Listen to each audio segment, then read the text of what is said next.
David Powell is running for insurance commissioner. And I got acquainted with him in Topeka about 3 months ago. He's a man that's not short of words. So let's give a hearty welcome to David Powell.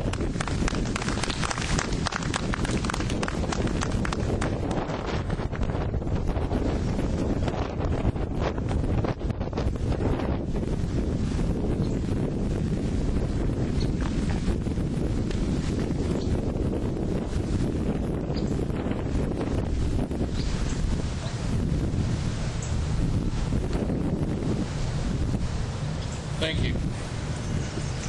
Years ago, when I was on the wrestling team, I would have just leaped up on this.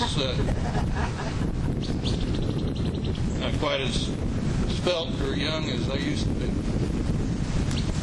I am a conservative constitutional Republican. I am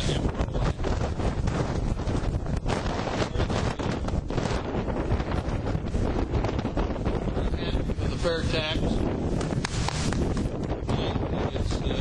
Best way for us to get back to work from home.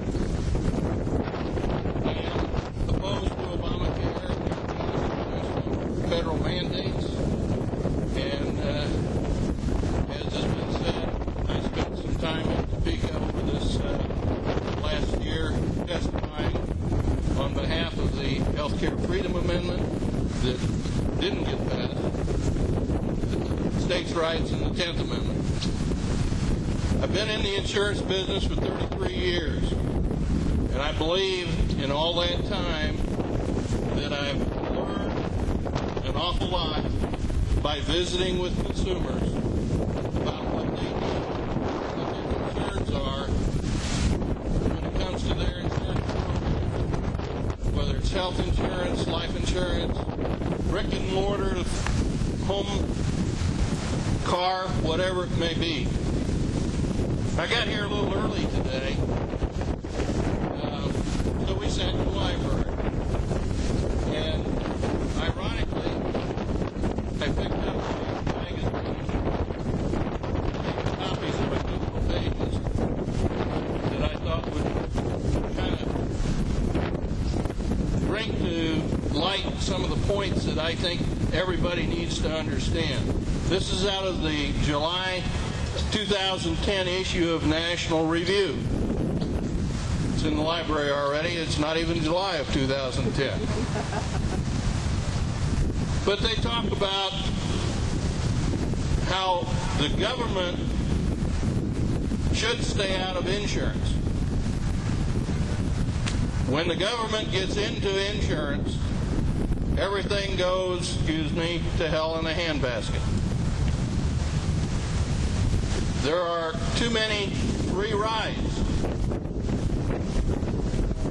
While private insurers estimate the risk of various activities, pricing it accordingly,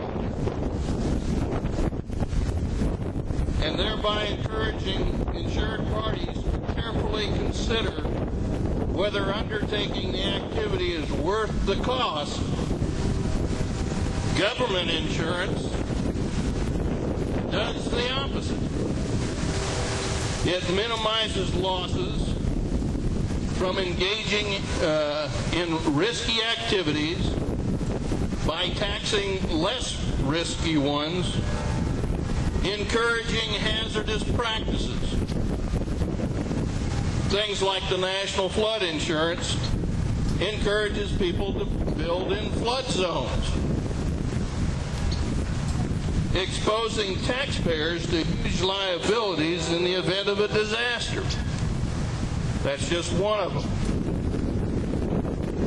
These situations arise when government officials listen to the complaints of special pleaders. We know them as lobbyists. Artificially grouping of high-risk parties who are offered policies at fair rates, meaning rates set by politics rather than by the risk assumed. And we're seeing that today with Obamacare. We're seeing that today with the new high-risk pool that's being put into place in Kansas as we speak. If our current incumbent commissioner had not agreed that the state would run the new high-risk pool, then the federal government would have had to run it.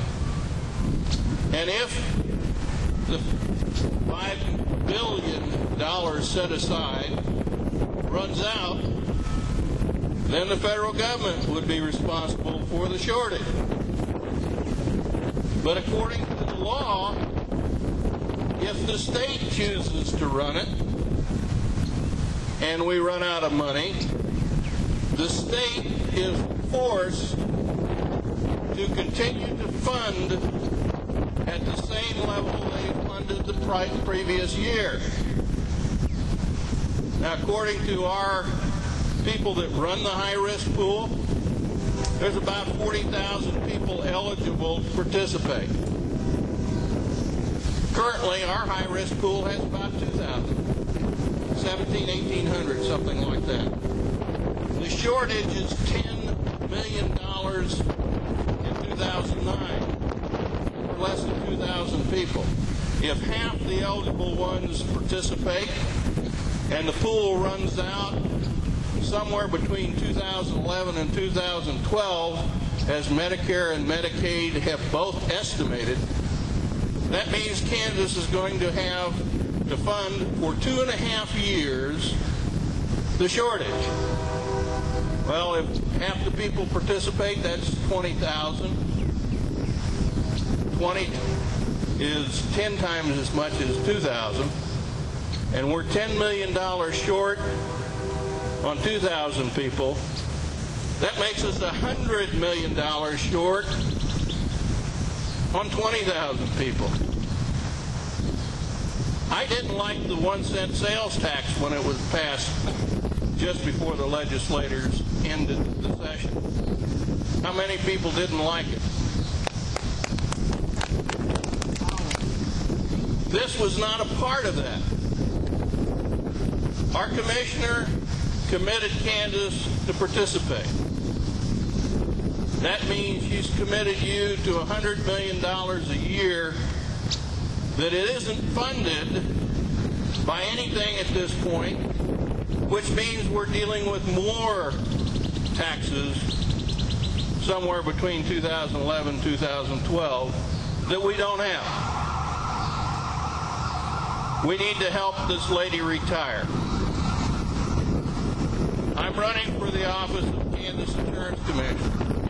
I want to bring my 33 years in the business to you and to Topeka to help you, not to submit you to additional taxes because the federal government hung a carrot out there that wasn't funded.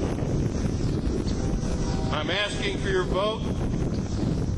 I'm asking you to help me help you.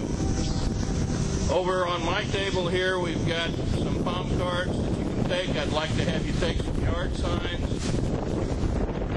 I appreciate you being here tonight. Thank you very much.